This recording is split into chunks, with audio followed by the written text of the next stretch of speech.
사사기 21장의 말씀은 지난 19장부터 시작된 이스라엘의 왕이 없을 그때의 이야기의 결말 부분입니다. 이스라엘 연합군은 베냐민 지파와의 전쟁에서 승리를 거두었습니다. 그러나 다른 사사기 속에서의 전쟁과는 달리 이번 승리는 오히려 이스라엘 가운데 문제를 가져오게 되었습니다. 본문 1절의 말씀을 보겠습니다. 이스라엘 사람들이 미스바에서 맹세하여 이르기를 우리 중에 누구든지 딸을 베냐민 사람에게 아내로 주지 아니하리라 하였더라. 지난 20장 1절에서 이스라엘 연합군이 미스바에 모이는 장면이 나왔습니다. 미스바에 모여서 베냐민을 치기로 결정했을 때 오늘 본문 1절과 7절의 말씀과 같이 이스라엘 연합군들은 베냐민 사람에게 자신들의 딸을 주지 않기로 맹세를 했던 것입니다. 베냐민 지파를 치기로 결정한 것도 성급한 결론 끝에 하나님의 뜻과는 상관없이 자신들의 생각으로 결정한 내용이었습니다. 20장 48절의 말씀과 같이 베냐민 지파를 멸족의 위기까지 가게 한 것 역시 하나님의 뜻과는 상관없이 자신들의 요구를 거절한 베냐민 지파를 향한 잘못된 분노를 표현한 것이었습니다. 이번 맹세도 그렇습니다. 그 어디에도 하나님의 뜻은 담겨져 있지 않습니다. 그저 분노와 감정에 휩싸여 성급한 맹세를 한 것입니다. 그리고서는 2절과 같이 하나님 앞에 앉아서 큰 소리로 울고 있습니다. 이것은 회개의 눈물이 아닙니다. 지난 베냐민 지파와의 전쟁에서 패배 후 울었던 눈물과 같이 그저 하나님을 향한 원망의 눈물입니다. 그래서 이들은 3절의 말씀과 같이 하나님께 원망을 쏟아놓습니다. 3절의 말씀입니다. 이르되 이스라엘의 하나님 여호와여 어찌하여 이스라엘에 이런 일이 생겨서 오늘 이스라엘 중에 한 지파가 없어지게 하시나이까 하더니 이 모든 일이 하나님의 잘못이라고 말하고 있습니다. 하나님께서 유다에게 먼저 올라가라고 하셨고 올라가서 치라고 하셨으며 또 올라가면 베냐민을 그들의 손에 넘겨주시겠다고 하셨으니 이 모든 것은 전적인 하나님의 책임이라는 것입니다. 사사기의 표현과 같이 그들의 소견에 옳은 대로 행동하고서는 이제 와서 책임은 하나님께 돌리고 있습니다. 물론 하나님께서는 분명 베냐민 지파를 치라고 하셨습니다. 그러나 결코 멸절하라고 하시지는 않으셨습니다. 하나님께서는 이방 민족과의 결혼은 금하셨습니다. 그러나 결코 동족 간의 결혼은 금하지 않으셨습니다. 그렇게 자신들의 주관대로 행동하고 결정하고서는 모든 화살은 하나님께로 돌립니다. 그렇게 하나님을 원망한 이스라엘 연합은 4절과 같이 행동합니다. 이튿날에 백성이 일찍이 일어나 거기에 한 제단을 쌓고 번제와 화목제를 드렸더라.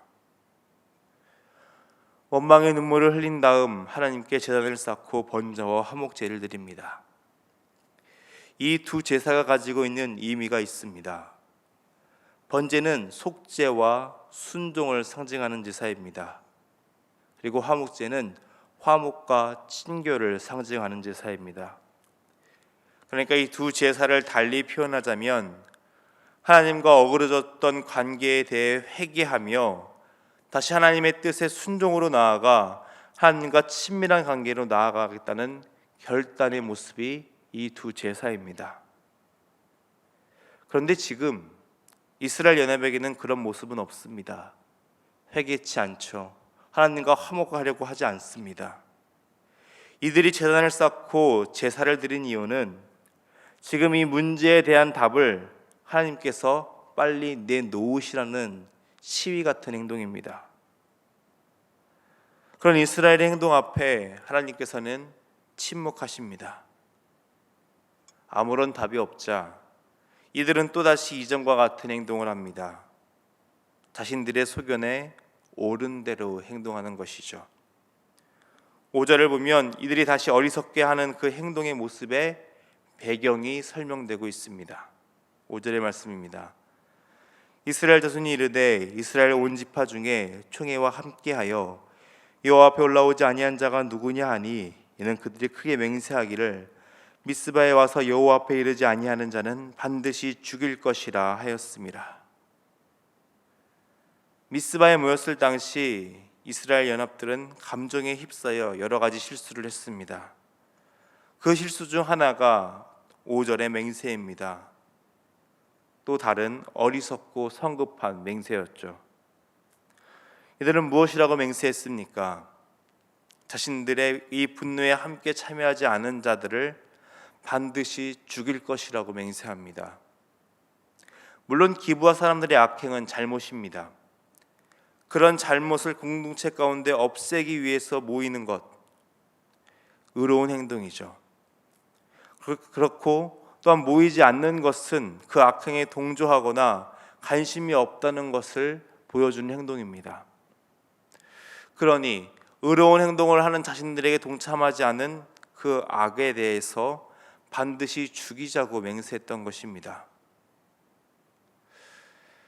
악에 대한 분노보다는 그 분노에 휩싸인 감정에 충실하여서 그저 자신들의 뜻을 관철하려는 어리석은 행동이었죠.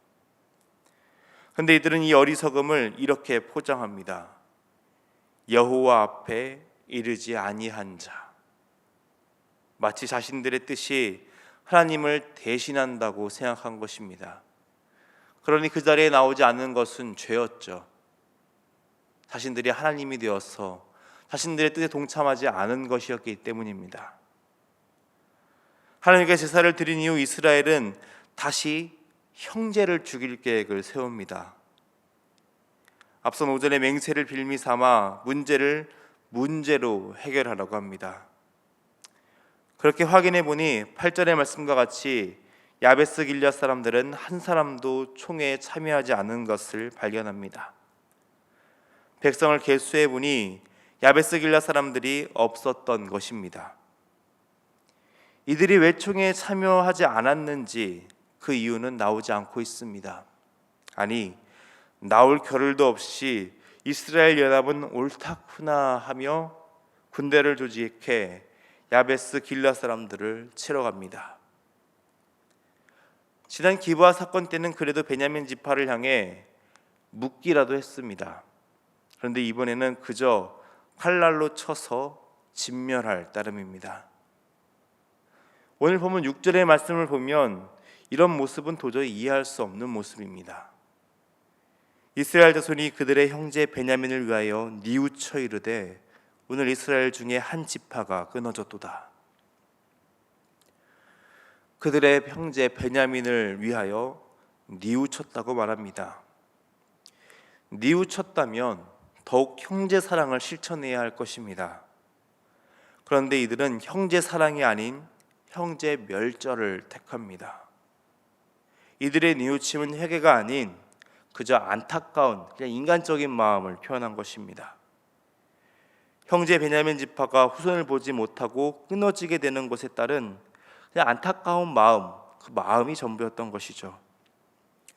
진정한 뉘우침이었다면 그들이 자신의 형제를 과하게 치어서 멸절하게 된 것에 대한 뉘우침이어야 했습니다.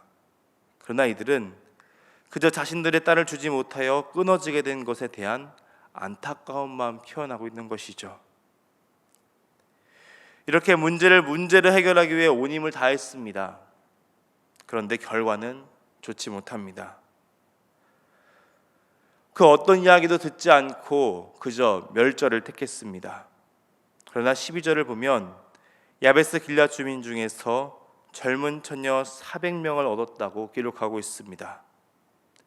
또 다른 문제가 생긴 것입니다. 20장 47절을 보면 도망간 베냐민 사람들의 숫자는 600명입니다. 숫자가 부족하죠. 그들이 원했던 뜻은 다 이루지도 못한 채 그저 또 다른 문제만 생겼을 뿐입니다. 문제를 문제로 해결하라고 했지만 또 다른 문제만 생긴 것이죠. 이런 모습을 성경은 12절 맨 끝부분에 이곳은 가나안 땅이더라 라고 표현하고 있습니다. 지금 그들의 모습이 가나안 민족과 별 다를 바 없는 모습이라는 것을 비유하는 표현입니다. 우리말에 이런 표현이 있습니다. 아랫돌을 빼서 윗돌 갠다. 임시변통으로 이리저리 돌려 맞추는 모습을 이루는 속담입니다. 지금 이스라엘의 모습이 그렇습니다. 문제가 생기니 또 다른 문제로 그 문제를 막습니다. 그러다 보니 또 다른 문제가 생깁니다. 그리고 그 문제를 해결하려고 또다시 문제를 가져오니 또 다른 문제가 생기죠. 악순환이 계속됩니다. 문제는 생길 수 있습니다. 그 문제를 맞닥뜨렸을 때 어떻게 대처하는가가 중요하죠. 이스라엘은 그저 하나님 탓하기 바빴습니다. 자신들의 잘못은 돌아보지 않고 그 문제만 해결할 답만 구하고 있습니다. 어찌하여 이스라엘에 이런 일이 생겼는지 돌아보기보다는 그저 눈앞의 문제 해결에만 급했습니다. 그렇게 계속해서 문제의 악순환에 들어가게 됩니다. 하나님의 백성은 하나님의 말씀을 따라 하나님의 뜻에 순종하며 하나님의 방법대로 행동해야 됩니다. 그저 말씀을 내 생각과 뜻을 주장하기 위한 수단으로 사용해서는 안 됩니다. 그리고 하나님을 원망하며 제멋대로 행동하는 것은 오늘 말씀의 표현처럼 세상에 거하는 자와 다를 바 없는 불신앙의 모습일 뿐입니다. 형식적인 회개가 아닌 진정으로 하나님과 단절되게 하는 그 모든 것들을 결단하여 끊어버리고 다시 온전한 하나님과의 그 놀라운 관계를 회복하여 기쁨의 관계로 나아가기 위해 온 힘을 다하는 것이 우리의 회개가 되어야 됩니다. 오늘 이스라엘에서의 모습과 같이 그저 내 답을 얻기 위한 예배, 내 문제를 해결하기 위한 형식적인 회개는 결국 하나님께서 원하시는 회개가 아니라는 것입니다. 문제를 만날 수 있습니다. 문제 앞에서 넘어질 수도 있죠. 그러나 그렇게 넘어져서 계속 문제로 나아가는 것이 아니라 그럴 때 오히려 문제를 만나 넘어질수록 우리의 모습은 하나님께 묻고 우리의 자신을 되돌아봐야 됩니다. 그래서 다시 하나님께로 이끄시는 길로 돌아서야 됩니다. 하나님께서는 오늘 우리가 문제 앞에서 당당히 서서 하나님의 방법으로 나아가며 하나님의 뜻을 행하는 믿음의 사람들이 되시기를 원합니다. 하나님께서 원하시는 삶을 살아가며 우리와 함께 하시는 하나님을 의지함으로 그 문제들을 이겨내는 하나님의 사람이 되시기를 주님의 이름으로 축원합니다. 기도하겠습니다. 우리의 삶의 주관자 되시는 하나님 아버지, 오늘 우리의 삶이 하나님의 뜻을 쫓으며 하나님의 방법대로 살아가는 삶이 되기를 소망합니다. 문제 앞에 문제로 해결하며 자꾸만 우리의 생각과 주관을 내세우는 불순종의 모습이 있다면 이 시간 회개하오니 돌이키게 하여 주옵소서. 넘어졌을 때 다시 넘어지지 않도록 우리를 붙드시는 하나님만 바라보며 세상의 방법 내려놓고 어렵더라도 믿음의 길을 선택할 수 있는 용기를 허락하여 주옵소서. 이 새벽 기도로 나아갈 때에 우리의 모든 문제를 하나님께 맡깁니다. 우리의 마음의 소리를 듣는 대신 오직 하나님의 음성에만 귀 기울이게 하시고 우리의 생각과 뜻을 내려놓고 하나님의 뜻을 택하는 결단으로 나아가는 믿음의 시간이 되게 하여 주옵소서. 사랑이 많으신 우리 주님 예수님의 이름으로 기도드립니다. 아멘.